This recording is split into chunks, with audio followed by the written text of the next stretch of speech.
La semaine dernière, je m'entretenais avec le député de Mégantic, François Jacques, au sujet d'une lettre avec des co-signataires demandant aux avocats qui étaient dans le dossier des réclamations suite à la tragédie de 2013 ici de Lac-Mégantic de se retirer et de ne pas demander de commission sur le montant. Là, on avait jusqu'à vendredi 29, selon le gouvernement, pour prendre une décision avec les avocats. J'ai Maître Daniel Larochelle, qui est un des avocats dans le dossier avec moi. Maître Daniel Larochelle, bonjour. Bonjour, André. Maître Larochelle, on va partir du début. OK?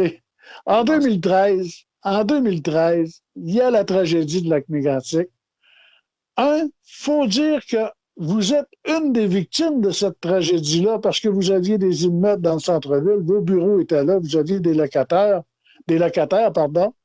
et tout a passé au feu.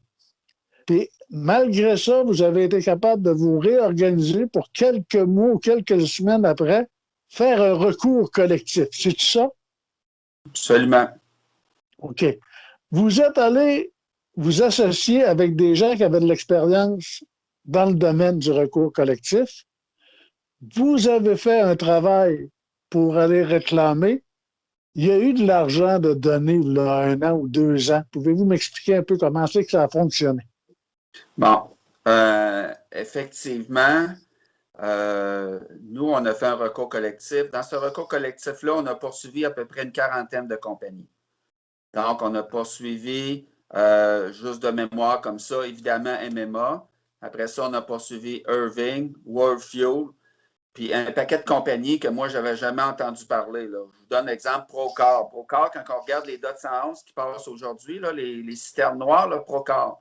Mais C'est un jeu. Procar, c'est un locataire, il ne faut pas que je me trompe, là, mais je crois que c'est un locataire de DOT 111. OK. Il y a General Electric, écoute, je pourrais t'en nommer, il y en a 40. OK.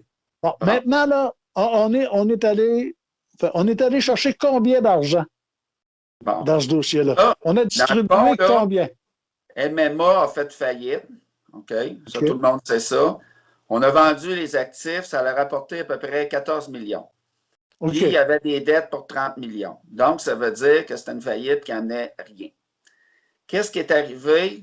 Étant donné qu'on poursuivait déjà des compagnies, on a, entre guillemets, parlé avec ces compagnies-là en leur disant, si vous mettez de l'argent dans ce qu'on appelle un plan d'arrangement, une restructuration d'entreprise, on ne vous poursuit plus jamais. Fait qu'il y en a qui ont embarqué, il y en a qui n'ont pas embarqué. Au final, tout le monde a embarqué, sauf Canadien Pacifique. Là, ça nous a donné un montant de 450 millions approximativement. OK. Combien il a été redonné aux personnes, aux victimes de Lac-Mégantic? Bon, là, ça me prendrait des tableaux, mais grosso modo, environ 50 %. Écoute, sur le 450, d'abord, il faut que tu calcules qu'il y a des charges administratives, il y a des frais, toutes sortes d'affaires. Cet argent-là n'est pas administré gratuitement. Il nous reste à peu près un montant, si je regarde, j'ai un des tableaux ici, 418 millions. OK. 418 millions, il a été partagé de la façon suivante. 201 millions le gouvernement, 121 millions les victimes de décès, 51 millions les dommages moraux, 25 millions les réclamations économiques, puis les assureurs 17. J'ai une question. Oui. Vous êtes en train de me dire que vous avez amené en cours une quarantaine de compagnies, pris des ententes, et c'est vous autres qui avez fait les réclamations pour le gouvernement. Comment c'est ça que le gouvernement est allé chercher 200 millions là-dedans? Ben là, c'est un processus, peut-être ça serait long à t'expliquer, mais grosso modo, dans un plan d'arrangement, le gouvernement du Québec a fait valoir que lui seul, il avait une créance qui était autour de 409 millions, puis qui était prêt à régler à 50 cents dans la pièce à 201 millions. Puis effectivement, le gouvernement, entre toi et moi, il y a eu comme une free ride, c'est-à-dire que sur ce 201 millions-là, moi, je n'ai pas reçu d'honoraires là-dessus. Là. Donc, en partant, là, ce n'est pas des honoraires sur 450 millions. Il y en a déjà la moitié qui part gratuitement. Après ça, l'autre moitié, l'autre partie, 18 millions les assureurs, je n'ai pas d'honoraires là-dessus non plus. Là. Puis OK. sur les Là, on va mettre ça au clair. Là. Quand on parle de 25 millions, on me dit que vous avez demandé 25 pour votre travail. C'est vrai? oui, mais sur 20, Avez-vous eu 25 millions sur 200 millions? 25 sur 200 millions? à peu près, là, si tu calcules les honoraires, autant parce qu'il y a des avocats américains aussi qui sont là-dedans. Oui, je suis là-dedans. Vois-tu, sur 121 millions, si tu mets 25, il y a à peu près, grosso modo, eux ont dû recevoir à peu près 25 millions d'honoraires. Moi, mon groupe, là, on a reçu 12 millions. OK. C'est 12 millions qu'on a reçus. Et puis là, il faut mentionner que vous autres, vous avez reçu 12 millions, mais c'est vous autres qui avez piloté le dossier. On l'a écoute, Richter était là comme contrôleur. On était là au dossier. Il y avait les avocats américains qui étaient là. Puis il y avait 2 avocats du gouvernement qui venaient assister aux réunions. OK. OK. OK? Mais l'idée là-dedans, c'est que sans les faits, c'est parce que le gouvernement, lui, là, je pense que si je me souviens bien, à l'époque, il poursuivait via le ministère de l'Environnement le TAC. OK. Honnêtement, le gouvernement s'attendait à récolter rien au début de OK. la tragédie. OK. Maintenant, là, on a redistribué, on a fait ça. Là, aujourd'hui, 2 ans après, on se ramasse avec une balance de 98 millions que le gouvernement a. Non, pas exact. Le gouvernement il a embarqué quand dans ce dossier-là pour 98 millions? Lors du vote du plan d'arrangement. Alors, quand il y a eu quand le montant ne s'est pas constitué le 1er août 2013, là, ça a pris 2 ans à constituer le 450 millions. Là, il OK. fallait aller voter. Et là, le gouvernement, dans le fond, lui, avait la majorité des votes parce que sa créance était la plus élevée. OK. Là, tout le monde a voté. Puis là, ta question, c'était. Et, comment ça se fait qu'ils sont ramassés dans ce dossier-là, puis 98 millions? Comment ça se fait que c'est eux autres qui décident du 98 millions? Moi, j'en garde 60 millions, j'en donne 40 millions, 39 millions à OK, l'organisation. là, pour démêler ça, c'est ça, je t'ai fait un petit tableau, là. Oui, je vais le mettre Il faut le suivre bien attentivement. C'est bien important. Alors, tantôt, ce que je te disais, c'est qu'on a 450 millions. Puis là, ce sont tous des montants approximatifs, là, parce que je pourrais mettre bien des zéros. Bon, ça, on s'en pour comprend. avoir une idée, là, OK, de proportion. Alors, sur 450 millions, j'ai 32 millions qui sont soit des montants de réserve, des montants administratifs, des montants qui vont être distribués à la fin. Donc, on a un montant à partager de 418 millions, ce qui était le montant là, que je t'ai montré dans l'autre tableau. Oui. Là, on s'occupe OK. juste du gouvernement. On laisse faire les autres. Là. Bon. Le C'est fini, ça. gouvernement, lui, quand il a décidé de régler son 409 millions qu'il avait évalué au début de la tragédie, lui, l'entente qu'on a pris, c'est que lui, dans le fond, là, vu que c'est tu as sûrement déjà entendu ça dans un dossier de faillite, on règle 50 cents dans la pièce. Ça doit être quelque chose que tu as déjà entendu. Donc, ici, le gouvernement, là, il a réglé à 50 cents dans la pièce. À peu près, là. Je fais les chiffres ronds. Donc, 409 fois 50 puis là, il y a de l'argent qui va à la ville, etc. Ça lui donne 201 millions. Ça, c'est le montant qui avait droit. Alors, c'est le montant qu'on retrouve dans le tableau ici. OK. Alors, le gouvernement avait droit à 201 millions sur 418. OK? Jusque-là, ça va. Oui. Au début du plan, là, le gouvernement là, il est en train de payer, mais il n'a pas fini de calculer sa facture. Là. On est en OK. 2015. Alors, le contrôleur Richter, lui, il prend la précaution suivante. Il envoie 103 millions au gouvernement. Et OK. là, 201 moins 103, 98 millions. Il vient de là. OK. 98 millions, là, c'est un solde à recevoir de la part du gouvernement. OK. On est en 2015. 2016, 2017, 2018, 2019, 2020. Là, moi, je commence à appeler, dire, là, allez-vous régler la facture? Bon.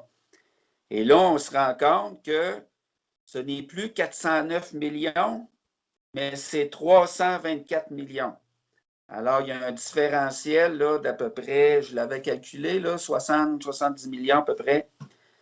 Alors, la facture du gouvernement est passée de 409 à 324 millions, ce qui est assez rare au niveau du gouvernement. Habituellement, j'aurais pensé le contraire. Donc, 324, encore 50 cents dans la pièce, 152 millions. Alors là, le gouvernement, c'est plus 98 millions qu'il a le droit d'avoir, là. C'est 59. OK. Et 98 moins 59, 39 millions. Il est là, le 39 millions. Autrement dit, avec le 39 millions, là, le gouvernement est payé à sa créance à 50 %. OK. Puis, le 39 millions qui reste, c'est un montant résiduel, on va dire. Là, vous me parlez des factures. J'en ai parlé avec M. Jacques à la dernière entrevue. Il me disait que moi, j'ai toujours pensé, moi, que les gouvernements s'étaient remis leur argent au dernier gros versement. Là, M. Jacques me dit que le 59 millions, le 60 millions, on va arriver pour 1 million, on n'y niaisera pas, mais le 60 millions, c'était pour payer des factures. Mais des factures de quoi? Là, il me disait la décontamination, les choses. Mais comment ça se fait qu'ils ont pas. Ça nous a pris 5 ans à faire des factures? Bien, ça, peut-être que ça fera l'objet d'un autre reportage de ta part, mais c'est évidemment, c'est une de mes questions. Puis moi, ces chiffres-là, là, je les sais depuis début décembre 2020. Puis moi, là, ils ne me les envoient pas, les factures. Je ne les sais pas. Alors, la question que je me pose, c'est pourquoi, à ce jour, en 2021, début 2021, on n'a aucune information sur les frais, les factures, comme on dit. Autrement dit, ce que moi j'appelle la facture finale du gouvernement. On ne l'a jamais eu, ça. OK. Et Maintenant. donc, là, j'imagine que le contrôleur, lui, il l'a eu là, pour arriver au chiffre qu'il y a là. On l'espère. On l'espère. C'est ça. Une autre affaire. Là, on est rendu que sur ce 39 millions-là, parce que là, vous n'avez pas de commission sur 60 millions du gouvernement. Non, non, jamais. OK. Ça fait que là, il y a au gouvernement, on voudrait vous enlever votre commission sur le 39 millions. Ben, même pas, parce que le 39 millions, le gouvernement n'en a le droit à la moitié. OK? Parce que dans le fond, les proportions qu'on avait tantôt, là, 201 sur 417, là, ben, le 39, il se partage sur la même proportion. Donc, c'est pour ça que le gouvernement, lui, il récolte 20 millions. Ce 20 millions-là, il a été dit, c'est pas écrit nulle part, mais ça a été dit, c'est un engagement politique, qui allait être retourné à la communauté sous forme d'un fonds à venir 2.0, un autre fonds, un fonds économique, OK? Okay.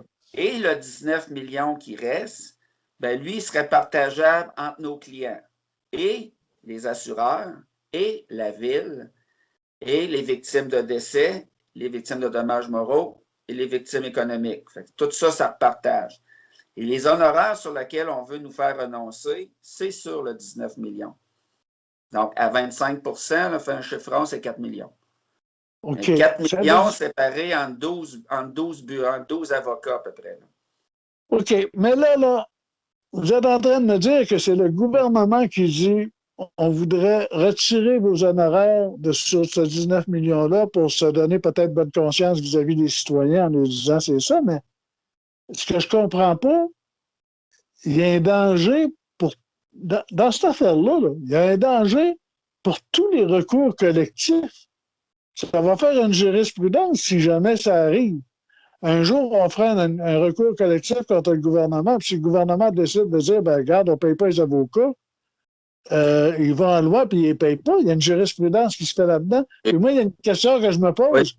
C'est que les avocats qui demandent, que le gouvernement demande aux avocats de ne pas avoir de commission. Je ne sais pas s'ils ont demandé aux avocats du gouvernement de travailler pro bono dans le dossier. Pour pas Ça, je être payés, on les a peux posés répondre le à paye. ça. Tu pourras lui poser la question. Mais écoute, essentiellement, l'argument juridique là-dedans est le suivant. C'est que la prétention du gouvernement, c'est que le 39 millions lui appartient au complet. Donc, il nous dit, si vous voulez qu'on distribue l'argent à vos clients, renoncez à vos honoraires.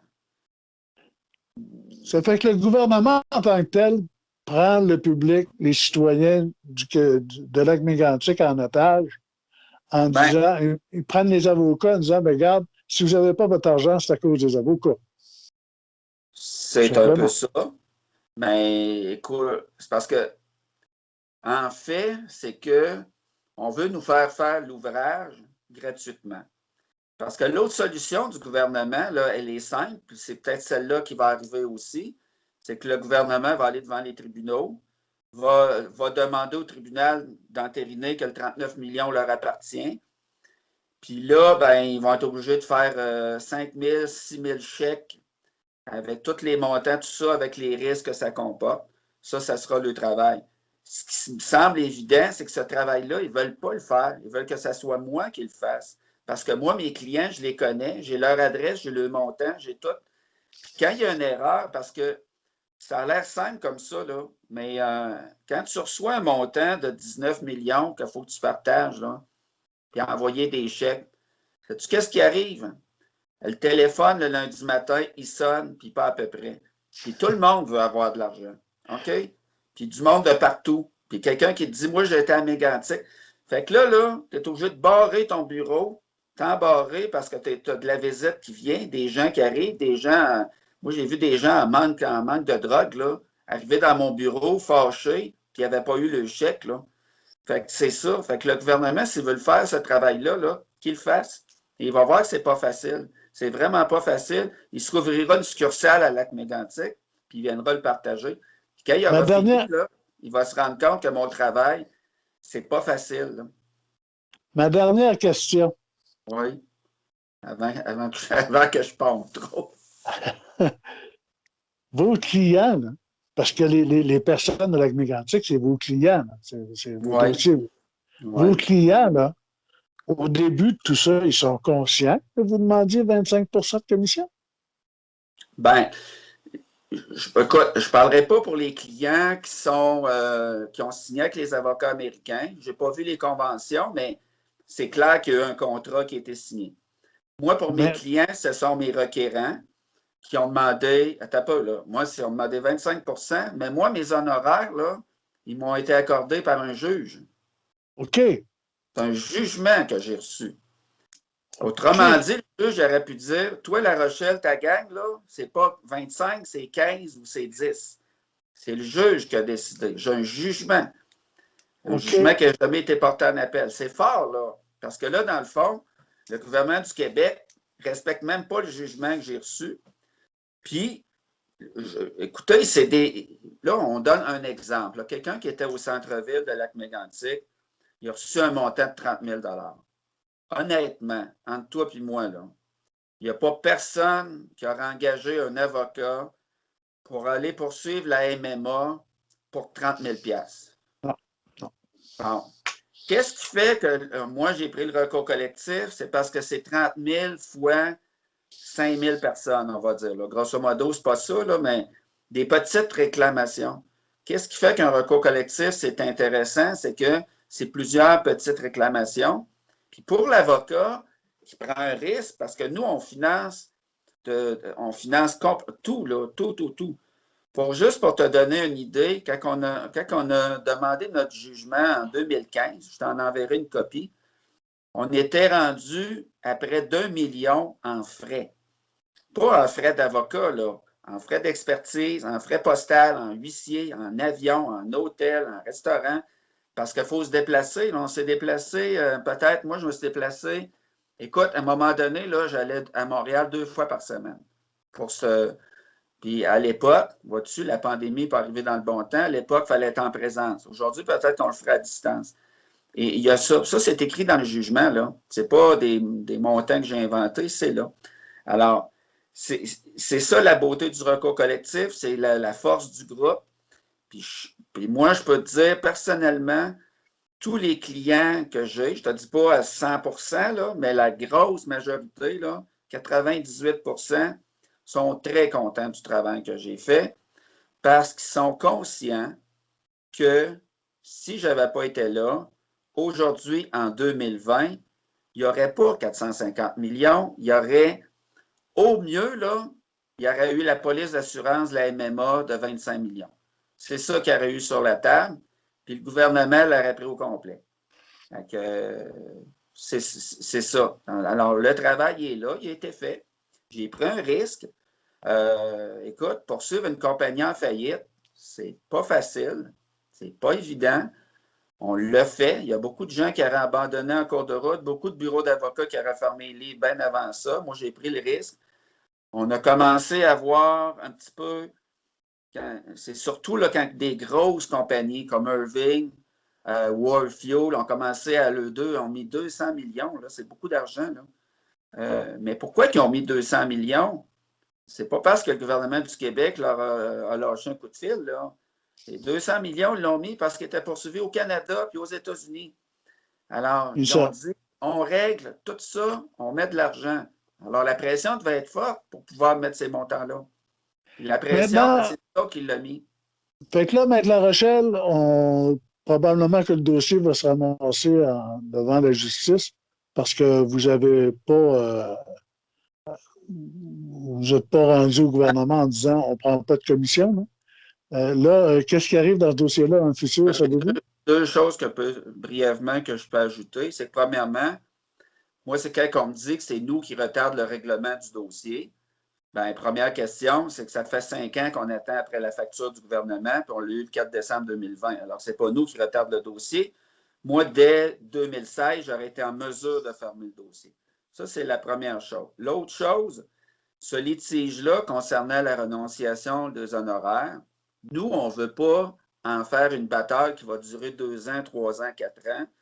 Donc, ce qu'on a proposé au gouvernement, puis là, c'est dans leur camp, c'est on va aller en médiation. On a proposé certains noms d'avocats qui sont vraiment neutres, là, qui ne sont pas Ils ne sont impliqués pas dans dans la le révision. dossier. C'est pas ça, là, c'est vraiment des gros bureaux d'avocats qui vont arbitrer ça. Et si le gouvernement accepte, ça va se faire de cette façon-là. S'il refuse, ben, ce que j'ai compris du ministre de la Justice, c'est que ça allait aller devant les tribunaux. Alors là, ça veut dire des mois de préparation. Puis nous, ben, ce n'est pas un très, très bon timing parce qu'on est en train de préparer notre cause contre le Canadien Pacifique qui va se plaider à l'automne 2021. Alors là, ça interfère un peu dans notre travail. Là. Maître Daniel Larochelle, je vous remercie. Ben, je te remercie, André. Merci beaucoup. Bye. On continue le dossier. Merci.